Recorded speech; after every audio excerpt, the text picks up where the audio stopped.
একটি গ্রামে রামু বলে একটি লোক ছিল। সে প্রতিদিন আইসক্রিম বিক্রি করত।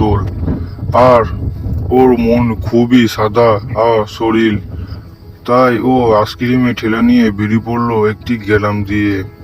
কিছুক্ষণ হাঁটতে হাঁটতে হঠাৎ ও বলতে থাকে মনে মনে যে আজকে প্রচন্ড রোদ ও গরমে তাপ দিয়েছে, আজকে আমি হয়তো বেশি দূর আইসক্রিম বিক্রি করতে যেতে পারবো না।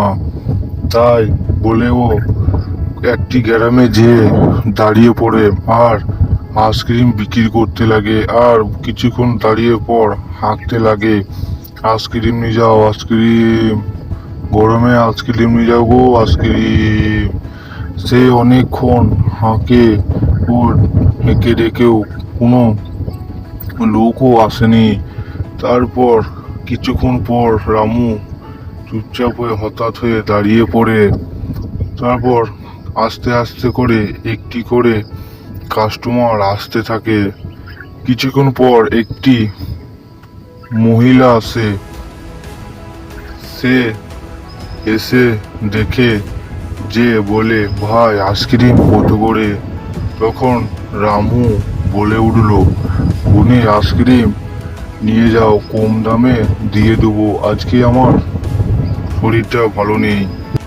তাই বলে মনে আনন্দেতে দুটি বাচ্চা আইসক্রিম খেতে লাগলো। তাই রামু খুবই খুশি হয়ে গেল, কারণ ও আজকে বেশি দূর হাঁটতে পারবে না। যেহেতু এখানে একটি দুটো করে আইসক্রিম বিক্রি হলে তাই ওর সংসার চলে যাবে। তারপর রিনা আইসক্রিম খেতে লাগলো, আরও খুবই মজা নিতে লাগলো আইসক্রিম খেতে খেতে। ওর আইসক্রিম খেতে খুবই ভালো লাগতো। তা বন্ধুরা, আমার এইটুকুনি ছিল কার্টুন ভিডিওটা কেমন লাগলো প্লিজ কমেন্ট করে জানিয়ে যাবে। চ্যানেলে নতুন হলে চ্যানেলটাকে সাবস্ক্রাইব করে দেবে সবার প্রথমে, ভিডিও পাওয়ার জন্য, আর না যেন মিস না যায়। তা আমাকে প্লিজ একটু সাপোর্ট করো আর আমাকে 1K সাবস্ক্রাইব ঢুকিয়ে দাও। তোমাদের একটু সাপোর্ট চাই। তোমরা ভালো থেকো, সকলে সুস্থ থাকো। আমি আরও ভালো ভালো কার্টুন ভিডিও নিয়ে আসবো তোমাদের জন্য।